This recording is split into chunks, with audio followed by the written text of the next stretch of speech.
à cette nouvelle édition du Journal de la Ville. Mesdames et messieurs, voici le sommaire.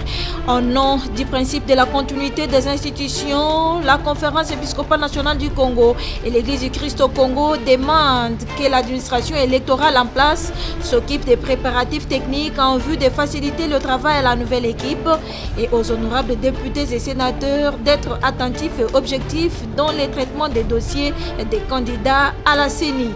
C'était au cours d'un point de presse organisé ce jeudi au centre interdiocésain. Les députés nationaux, membres du Front commun pour le Congo, ont boycotté la plénière de ce jeudi 7 octobre à l'Assemblée nationale.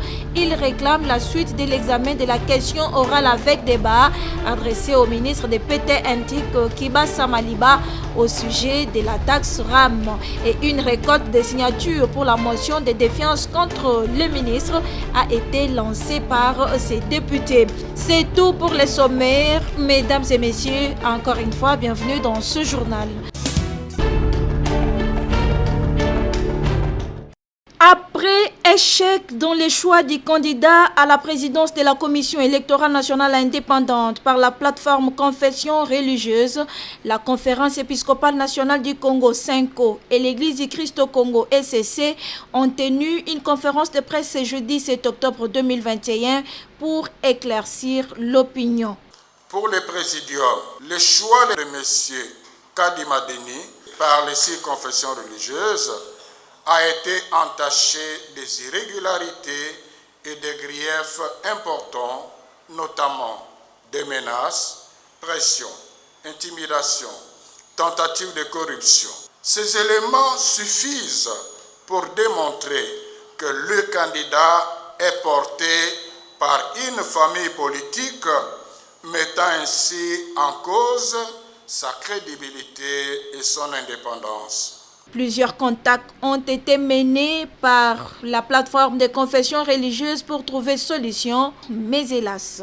En dépit des garanties de bonne foi que nous avions données de ne pas présenter un quelconque candidat, nous avons été butés à un refus catégorique de la part des autres confessions religieuses.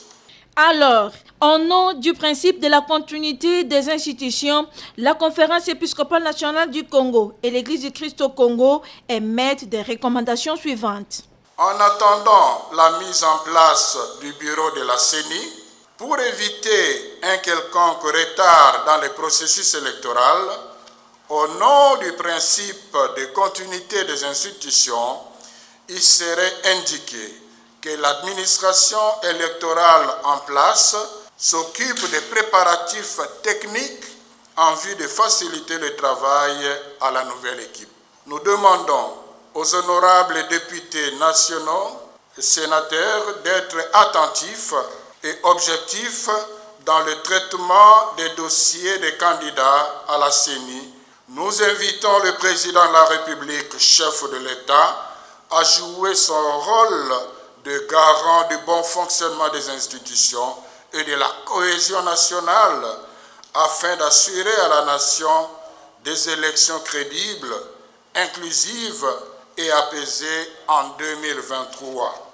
La CENCO et l'ECC restent disposés à accompagner la nation congolaise pour gagner le pari de bonnes élections en 2023.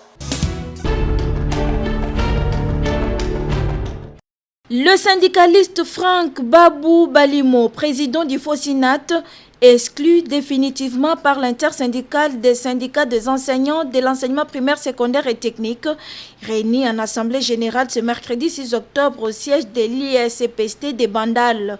Ils reprochent à leurs camarades Babo Balimo d'avoir participé à des réunions et des déclarations non fondées des syndicats sans papier dans une commission dite de crise. La déclaration de l'exclusion définitive du président du FOSINAT est lue ici par Godefroy Matondo, porte-parole de l'intersyndicale des syndicats des enseignants de l'EPST. Après débat et délibération, les décisions ci-après ont été prises. Primo, exclusion définitive des camarades responsables d'un syndicat pour avoir pris part à la déclaration non fondée des syndicats sans papier et s'autoproclamer soi-disant président du comité de crise, en l'occurrence camarade Babo Boulima, Franck de Fossinat. Secondo, le bureau en place demeure et continue à diriger l'intersyndical des syndicats des enseignants de l'enseignement primaire, secondaire et technique.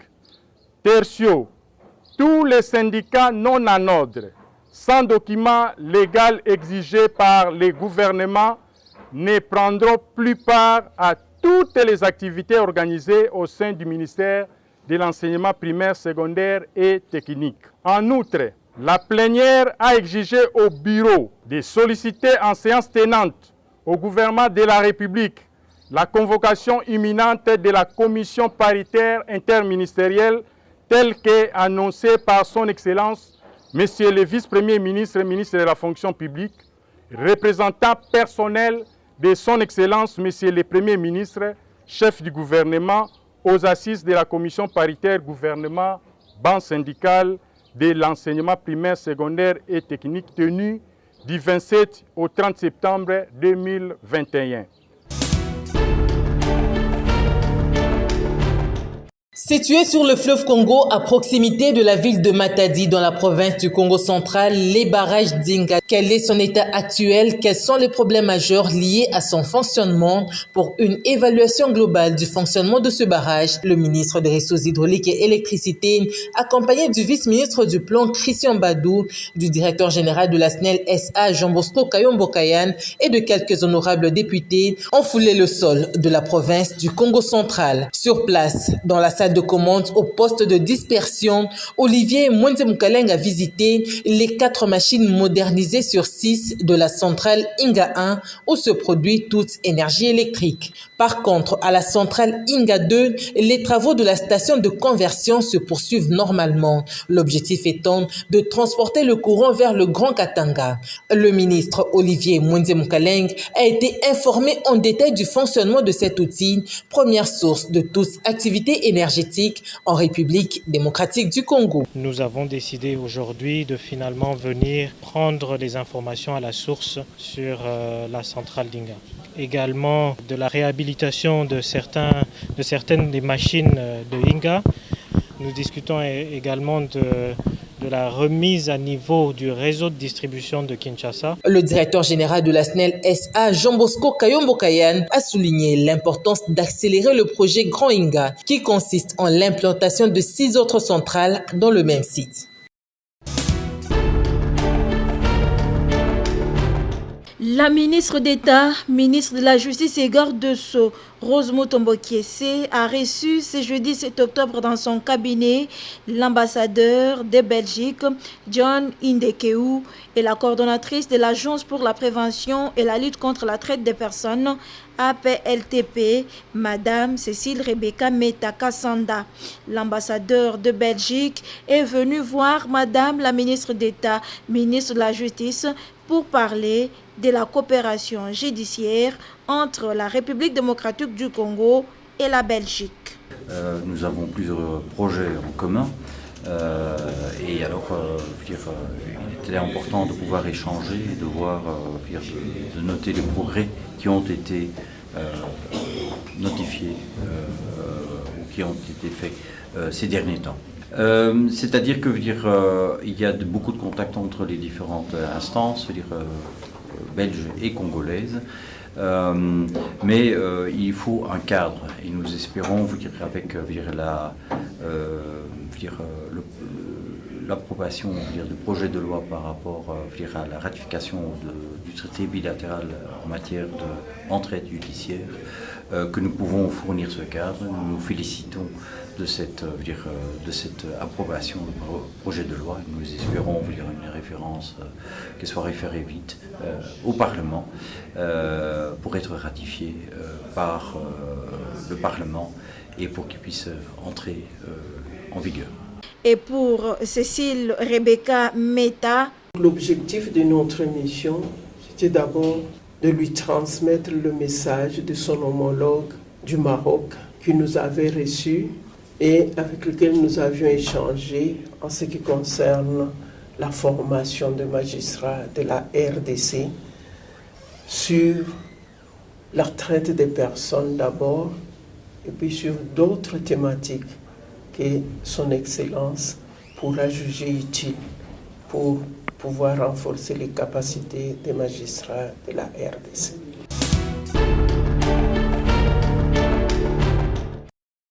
La vice-ministre de la Santé publique, Hygiène et Prévention, Véronique Kilumba, a présidé ce jeudi 7 octobre 2021 une réunion d'urgence sur l'évaluation de la situation de l'épidémie de la méningite dans la zone de santé des Banalia dans la province de la Tchopo.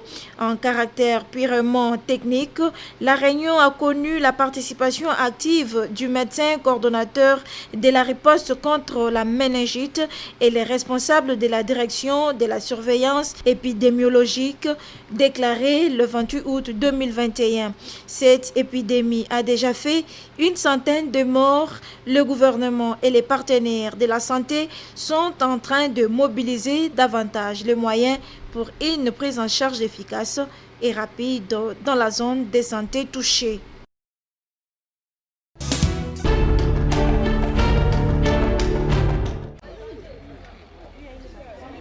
Ouvert le lundi 4 octobre 2021 à Kinshasa, au centre Monseigneur Chaoumba, le premier forum national sur l'évaluation de la réintégration de la République démocratique du Congo dans la Goa s'est clôturé ce mardi.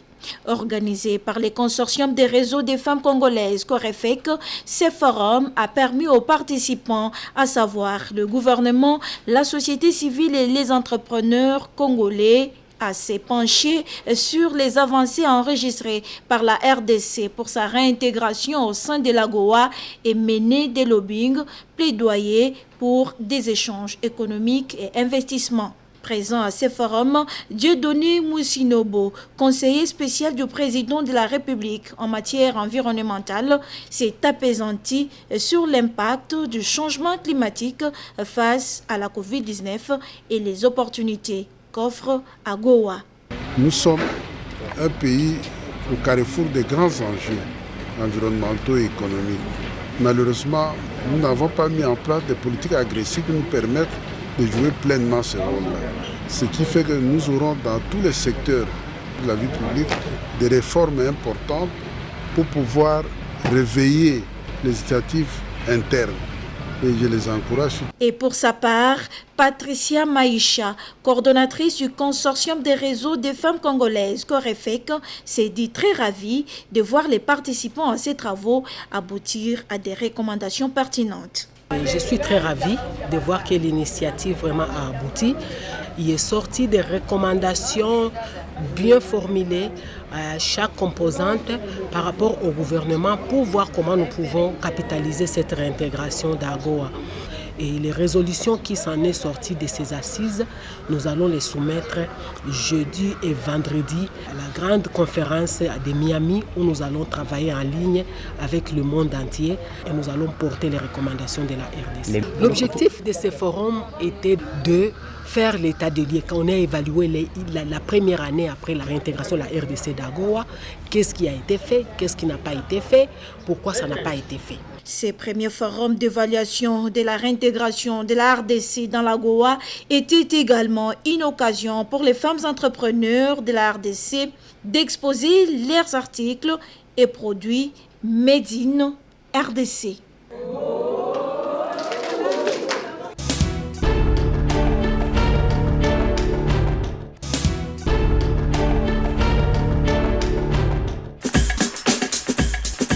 Nous sommes arrivés à la fin de ce journal de la ville, mesdames et messieurs. Merci de l'avoir suivi. Le prochain rendez-vous est fixé pour ce vendredi.